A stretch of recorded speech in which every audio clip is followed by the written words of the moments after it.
A lot of people like to bang the table and say, since the creation of the Fed in 1913, the dollar has lost 95% of its purchasing power. Well, that's a true statement, but you don't need 110 years. We lost 50% in 5 years between 1977 and 1982. So inflation is insidious. It is a tax. It is a form of theft. But like the kid with the mother's wallet, if you keep the theft, in small little bites, but do it long enough, you can get the whole thing and no one will notice. So they say we want 2% because we want to be able to cut if we have to. But the real reason is we want to basically erode the value of the debt and erode the purchasing power of the dollar in ways that you don't notice. And they can be very patient. That's how they do it. But to your point, Addison, well, hasn't the Fed been raising interest rates? Yes, but real rates are still negative. So if inflation's 9 and the Fed's at 2, the real rate is -7. That's a really, really low interest rate. And if you say, okay, inflation's come down to 6 and the Fed's up to 4, about 4.5 right now. So the real rate is now -1.5 in my example. Well, that's a lot less than 7, but still a negative real rate. We are not in the world of positive real rates. So then the question is, okay, how is the Fed doing at getting inflation to the target, the 2% we talked about, and we explained why that's their number. And this says a lot about what's going on in the stock market right now, because you go all the way back to August 26, 2022. That was Jay Powell's Jackson Hole speech. And he said, inflation's, he didn't use the word out of control, but he said, inflation's way too high. We're going to bring it down to our 2% target. We know unemployment's going to go up. We know we'll probably have recession. He did not use the R word. He didn't say recession, but he said, growth will suffer, unemployment will go up. That's just a fancy way of saying there's going to be a recession. And we're not going to stop until we get there. And so, in other words, too bad. Unemployment's going to go up to some number. I don't know what, 4 or 5%, which is pretty high. It's right now it's 3.4, I believe, the lowest since 1969. So unemployment's going to go up. The economy's going to go into recession, but too bad. That's the price we all have to pay to get inflation down under control. And the way to 2%, in other words, and the way Jay Powell rationalizes this, he said, yeah, that's painful, and we're going to pay a high price to get there, but we're going to pay a higher price if we don't. If we don't get to 2% and we let this thing spiral out of control or even stay at 4 or 5% for a prolonged period of time, that the economic damage from that in terms of lost investment, misallocation of capital, basically people losing money on their investments, is going to be much higher than maybe a short recession. Here's the interesting part. Jerome Powell scares the market with 6 speeches. He said the same thing again and again. We need to get to 2% inflation, which means raising the interest rates even more, and therefore we're going to have a recession and unemployment is going to go up. With the Fed being hawkish, the market should go down. Instead, the market got rallied because they believe inflation is going to go down soon. Jim Rickards thinks the Fed is already reached at something called the terminal rate, a rate which inflation will go down on its own, so the Fed won't need to raise the interest rates any further.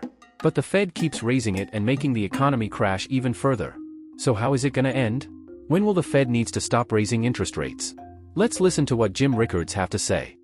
So he says that the market didn't believe him. The market rallied. Went down a little bit right around that time, but then the market rallied in October.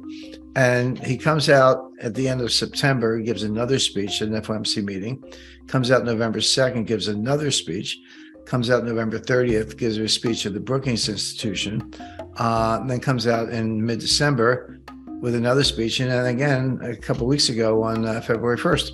So it's like 6 speeches in about 5 months. And he said the same thing every time. He said, we're getting to 2%, believe me when I say it, we're going to have a recession, unemployment's going to go up, too bad, we have a lot of work to do, we're not done. The market has flipped on and off. Half the time the market doesn't believe me. Go, yeah, you say that, but in fact, inflation is coming down faster than you thought. You're probably, I should introduce a concept. I guess a lot of people have heard of it, but there's this new concept called the terminal rate. The Fed's trying to get to the terminal rate. And so what's the terminal rate? Well, no one actually knows what the number is. I don't know, but neither does Jay Powell. But it's a theory.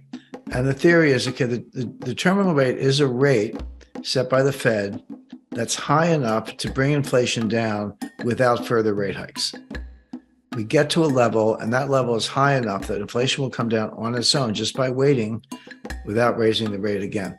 And the conundrum, I hate to use that word, but it is a conundrum. The conundrum the Fed faces right now is they have been raising rates and inflation has been coming down. Those two things are true. But is inflation coming down because they're raising rates, in which case maybe you want to keep raising them, or are you already at the terminal rate? It's coming down on its own, and now the danger is you're going to go too far. And that's the debate with Wall Street. And so Wall Street is sort of leaning to the view, now you're probably already at the terminal rate. Inflation's coming down. You need to back off. You need to stop and probably pivot. This was the famous word for the last 6 months.